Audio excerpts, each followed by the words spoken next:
Par exemple, Tu connais l'histoire même. Est-ce que tu connais l'histoire même de cet album? je sais qu'à la base, si je me raconte un peu, Tyrese même encore l'a reparlé, même. You think Marvin Gaye wanted to go to court after being married to Berry Gordy's wife?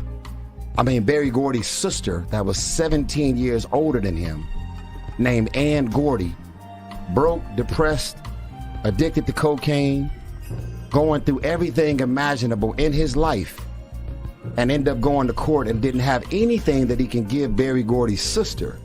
And he ended up having a judgment to say, you're going to go to the studio, you're going to record a full album. All of the money from your sales, your publishing, everything that has to do with this album, you got to give it to this woman that you were married to, because you ain't got a pot to piss in and a hole in the wall. And you know what he named the album? Here, my dear. Marvin Gaye.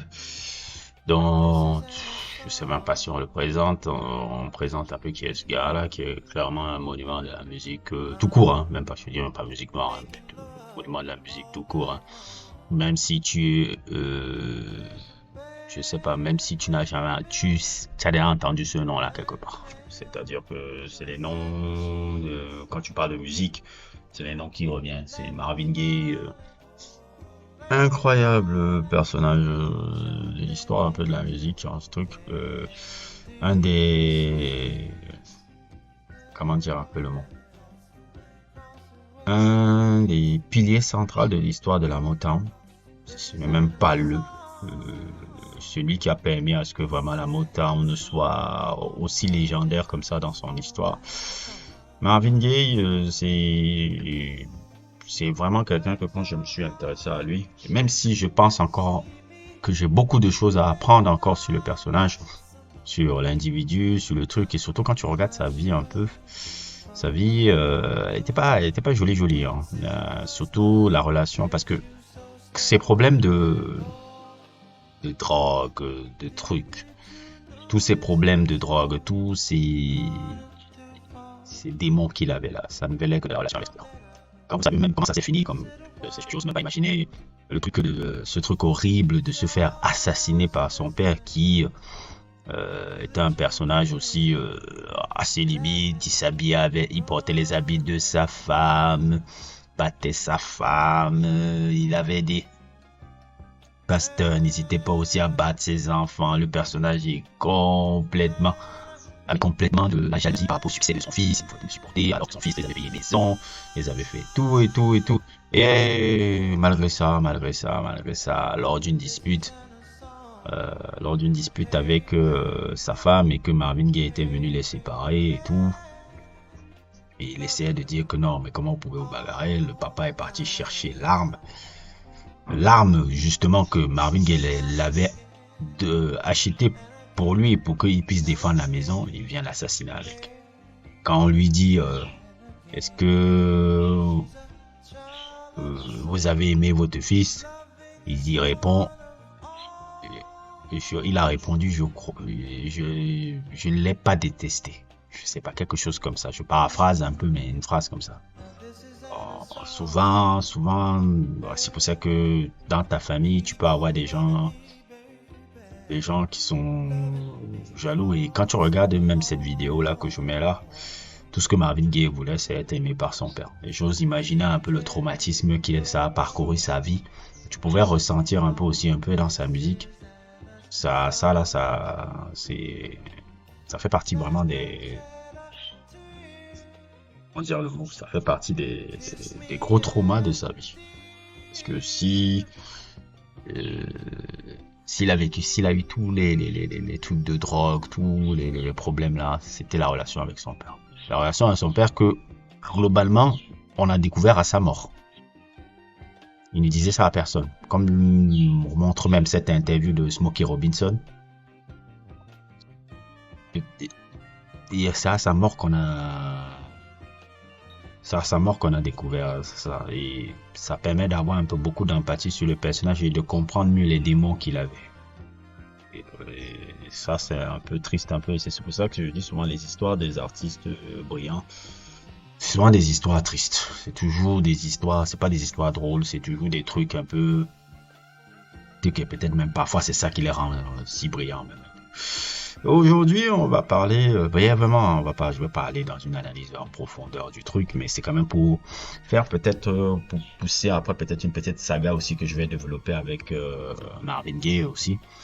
L'album que je préfère le plus de sa discographie, j'ai pas tout suivi de sa discographie malheureusement, j'ai pas tout parce que bon, c'est le mec il ne chômait pas, hein, il en a fait plein d'albums et tout. De tout ce que j'ai suivi de lui, notamment, on va dire un peu les albums avec Tammy Terrell, les albums aussi avec, comment il s'appelle encore là, l'album avec Diana Ross, je pense que c'était un album de reprise là que j'aimais beaucoup aussi écouter. Et puis la période dorée des années 70 avec le chef-d'œuvre What's Going On qui est un album très politique, Let's Get It On qui suivait après, I Want You avec Léon Ware, et puis il y a Air Madir qui est l'album le plus expérimental et qui, comme vous l'avez vu à l'intro, est un album qui à la base, quand tu regardes même comment il a été fait, Marvin Gaye c'est un album que fait par défaut parce que bon, il était en train de divorcer avec la sœur de Berry Gordy, comme vous avez vu Tyrese le dire dans son interview, la sœur de Berry Gordy, et comme il n'avait pas assez d'argent pour pouvoir payer, comment on appelle ça, payer un peu la femme de comment ça s'appelle ça, la sœur de Berry Gordy qui était sa épouse et tout. Par rapport au jugement du divorce, le jugement a été que bon, l'album que tu vas sortir, plus de la moitié des bénéfices vont retourner à ta femme, à ton ex-femme Anna, comme tu n'as pas assez d'argent là. Donc c'est pour ça que le titre s'appelle Hey, elle m'a dit tiens, voilà l'album que tu voulais. Au début, il ne voulait même pas se casser la tête à faire un album si poussé, mais au fur et à mesure qu'il a commencé à le composer, au fur et à mesure qu'il a commencé à entrer dans ce projet, ça a été un peu un exorcisme un peu pour lui, pour faire le truc, et c'est un des albums, je crois même c'est l'album le plus personnel du gars. Toutes les pistes, on n'a pas besoin d'analyser toutes les pistes parlent de sa relation avec sa femme, tout avec vraiment des expérimentations un peu dans le synthé, des expérimentations un peu dans les cuivres, des expérimentations. C'est vraiment l'album le plus expérimental de Berry Gordy, mais les lyrics sont tellement c'est glauque, hein, les gars vont vraiment en profondeur. Par exemple, le son qui met là, le 11 là, qui s'appelle carrément Anna, écrire les trucs. Un autre son aussi qui m'a beaucoup plu dans l'album là, je crois que c'est, comment ça s'appelle encore, voilà, ça sort là, celui que je monte en titre là. Et tous ces sons là, généralement ça peut te mettre mal à l'aise un peu parce que le gars livre vraiment toute sa relation et tout. Même d'ailleurs, Anna Gordy voulait porter plainte pour invasion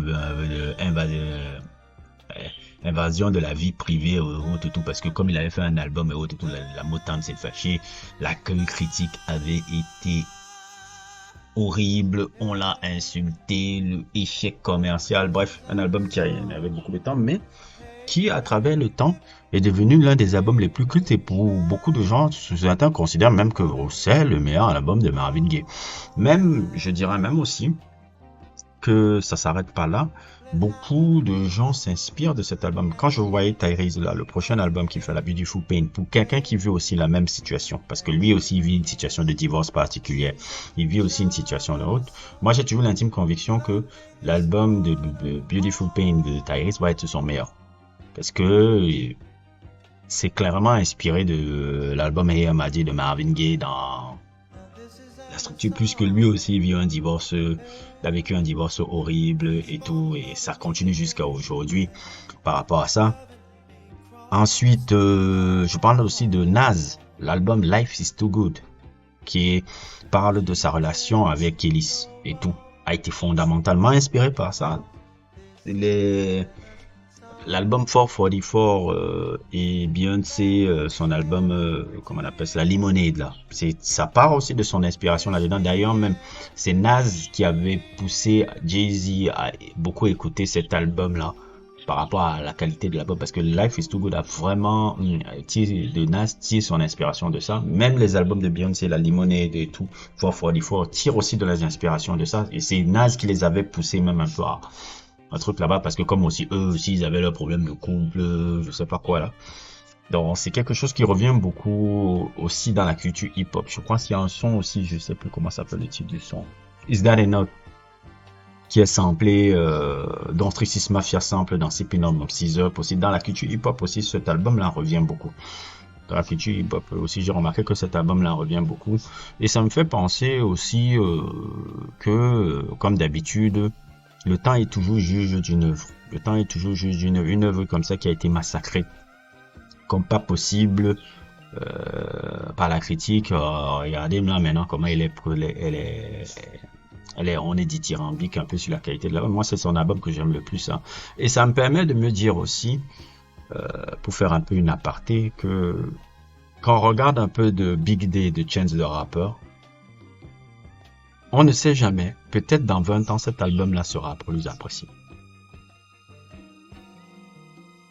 On ne sait pas, parce que je sais que cet album de Chance the Rapper, de Big Day, a été un flop horrible. Mais on ne sait jamais. Peut-être cet album-là, dans 10, 15, 20 ans, sera apprécié. Peut-être une autre génération réécoutera cet album, aura une autre perspective sur cet album-là. Peut-être il sera mieux apprécié à cette époque-là. Donc, souvent, c'est ça. Et franchement, j'essaierai de faire beaucoup plus de choses sur Marvin Gaye. Je commence par cet album-là parce que c'est celui que j'écoute le plus. J'écoute le plus et que j'apprécie le plus sur le personnage et tout. What's Going On aussi est un album aussi que j'essaierai de faire vraiment un sujet beaucoup plus long, plus développé et plus structuré parce que c'est un album très complexe aussi et qui est son album le plus politique. Son album le plus politique, mais rien à dire, c'est vraiment un chef-d'œuvre. C'est vraiment un chef-d'œuvre. Jusqu'à aujourd'hui, encore, je l'apprécie pour tout ce qu'elle est et tout. Et je voulais un peu lancer un peu mon sujet un peu sur Marvin Gaye et pourquoi pas faire une saga aussi sur le personnage. Donc, si vous ne connaissez pas Marvin Gaye, si vous êtes là-bas, voilà un album un peu pour vous pour commencer un peu dans sa discographie avant que vous ne découvrez les autres et tout. Globalement, ces albums des années 80 là, bon, il n'y en a que 2 ou 3. Je pense à Midnight Love et l'album posthume qui est sorti là. Midnight Love, c'est n'importe quoi. L'album là, c'est l'album où il y a Sexual Healing. Non, c'est non, vous pouvez pas résumer Marvin Gaye à cet album là. Oh là là. Pardon, c'est le plus mauvais de sa discographie. Pour un autre artiste, ça aurait été sympa, mais pour Marvin Gaye, c'était horrible. Pour Marvin Gaye, c'est horrible. Tout. Bref, n'hésitez pas à liker, n'hésitez pas à vous abonner et plus pour d'autres aventures.